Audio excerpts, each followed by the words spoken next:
I received notice for an urgent order question under Standing Order 20 to the Office of First Minister and Deputy First Minister, and I call Minister Foster.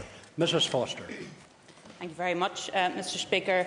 Earlier today, the First Minister, pursuant to Section 16A(11) of the Northern Ireland Act 1998, wrote to you, the presiding officer, designating me to carry out the functions of the Office of First Minister.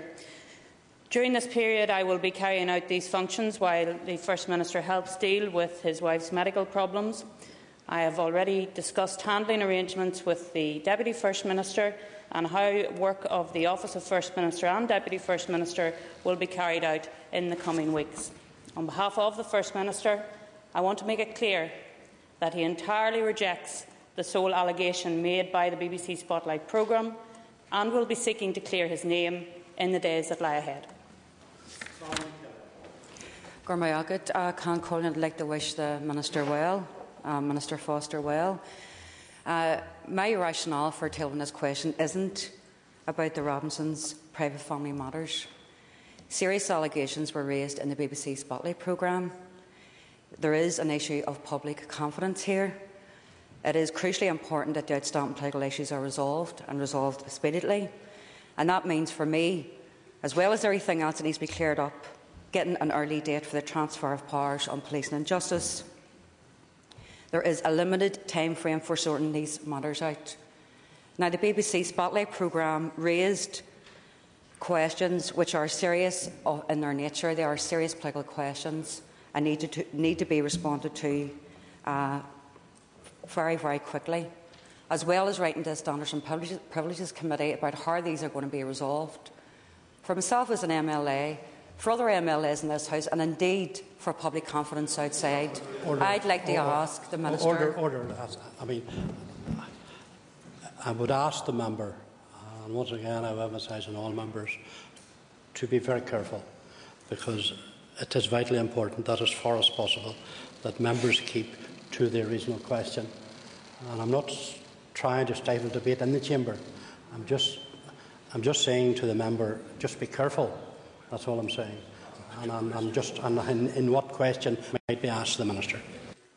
Just in conclusion, in respect of the allegations relating to the financial matters made by the BBC and the Spotlight programme, can the Minister assure me as an MLA and other members in this House, and indeed the public, how a speedy conclusion can be made to bring transparency and a robust response?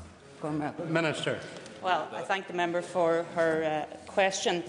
First of all, the Departmental Solicitor's Office has already considered the allegations made in the Spotlight programme and has advised Peter Robinson that he was not in breach of the Ministerial Code, the Pledge of Office, the Ministerial Code of Conduct or the 7 Principles of Public Life. So I think it's important to say that first of all. But as well as that, Peter Robinson has now written to the Chairman of the Committees of Standards on Privileges Westminster and in this Assembly to ask them to conduct a full investigation into the allegation made by the BBC Spotlight programme. The process that the First Minister has asked to be initiated involving senior counsel is not intended, and I think this needs to be very clear, that's not intended to be an alternative to other processes that may and undoubtedly will be carried out. However, the First Minister does believe, and this is going to the heart of the member's question, the First Minister does very much believe that there needs to be an early indication given in relation to the allegations. And I'm personally confident, my party is very confident, that this will confirm that Peter Robinson, the First Minister, acted entirely properly at all times. But let's have that, and let's have it quickly. Because we do need to move on. The member has made reference to other issues that need to be dealt with. She's absolutely right. Other issues do need to be dealt with.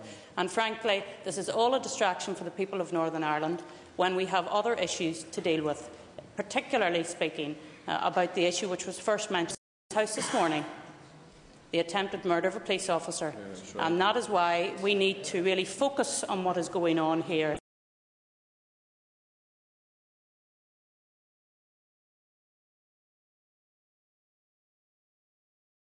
Very strongly, Mr. Speaker.